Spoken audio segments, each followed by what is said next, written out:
भाइयों बहनों, मैं एक दिन बयान पढ़ रहा था चाचा शिवपाल का, उनकी स्थिति तो पेंडुलम जैसी हो गई। वो जान नहीं पा रहे हैं, वो पेंडुलम नहीं है, वो ऐसा झूला झुलाएंगे मुख्यमंत्री जी को, छोड़ देंगे पता नहीं लगेगा कहाँ। जब अच्छा खिलाड़ी होता है ना तो ऐसा फुटबॉल मारता है तो तुरंत गोल हो जाता है, तो अब गोल ही होने वाला है डिम्पल का। जैथई से ही समाजवादी पार्टी शुरू हुई है और जैथई से ही समाजवादी पार्टी को समाजवादी पार्टी बना देगा। 8 तारीख के बाद आने वाले दरी नहीं बिछाएगा, इंशाल्लाह तू वहां पोछा लगाएगा।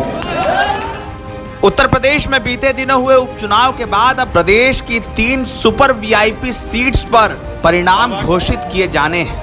सुबह से ही वोटों की गिनती शुरू हो गई है और रामपुरी से लेकर मैनपुरी तक राजनीतिक बिसातों को बिछाने और उन पर अनुमान लगाने के सिलसिले शुरू हो गए हैं। रामपुर में आजम खान की प्रतिष्ठा दांव पर है तो मैनपुरी में अखिलेश यादव की। वहीं दूसरी ओर मुजफ्फरनगर की खतौली सीट पर जाटलैंड बचाने की कोशिश में जयंत चौधरी ने भी इस बार अपना पूरा जोर लगा दिया है। ये तीनों इलाके इस बार सभी पार्टियों के लिए अहम है, खास तौर पर उस बीजेपी के लिए जो उत्तर प्रदेश की सत्ता में काबिज है। सुबह से ही इन इलाकों में वोटों की गिनती कराई जा रही है। रामपुर में मुकाबला आजम खान के करीबी आसिम रजा और उनको जेल भेजवाने वाले आकाश सक्सेना के बीच है।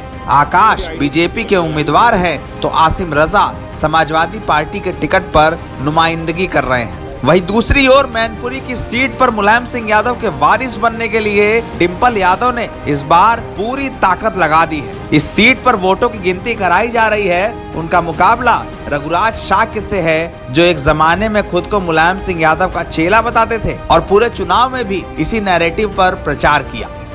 रघुराज शाक्य को जिताने के लिए बीजेपी के तमाम नेताओं ने कैंप किया। यहाँ पर ऐसी हालत थी कि सीएम योगी ने ये तक कह डाला कि शिवपाल सिंह यादव के शिष्य कहे जाने वाले रघुराज शाक्य अब हमारे हैं, वो शिष्य जो असल में मुलायम सिंह यादव की विरासत संभाल सकते हैं। वहीं तीसरा इलाका खतौली की विधानसभा सीट का है। मुजफ्फरनगर की वो सीट जहां जयंत चौधरी ने अपनी पूरी प्रतिष्ठा को दांव पर लगा रखा है। इस सीट को जीतना राष्ट्रीय लोकदल के लिए एक बड़ी चुनौती जैसा है, इसीलिए शायद जयंत चौधरी ने यहाँ पर तमाम बार सभाएं और तमाम लोगों से मुलाकात की है। रामपुर से लेकर मैनपुरी तक समाजवादी पार्टी के लिए ये चुनाव बड़ी चुनौती जैसे हैं। रामपुर की सीट पर सपा ने ये कहा है कि उनके वोटर्स को वोट नहीं डालने दिया गया, लेकिन मैनपुरी में ऐसी स्थिति नहीं है। समाजवादी पार्टी के लोगों ने जमकर प्रचार भी किया है और जमकर वोट भी डाले गए हैं। खतौली में भी ऐसा ही है। देखना यह है कि इन इलाकों में किसकी जीत होती है, किसकी हार। बसपा और कांग्रेस पहले ही चुनाव न लड़ने के कारण इस सारे युद्ध से बाहर हैं, लेकिन उपचुनाव के नतीजों की तस्वीर जो शाम तक साफ हो जाएगी वो ये बताएगी कि आने वाले 2024 के लोकसभा चुनाव में कौन इस जीत पर अपनी ब्रांडिंग करेगा।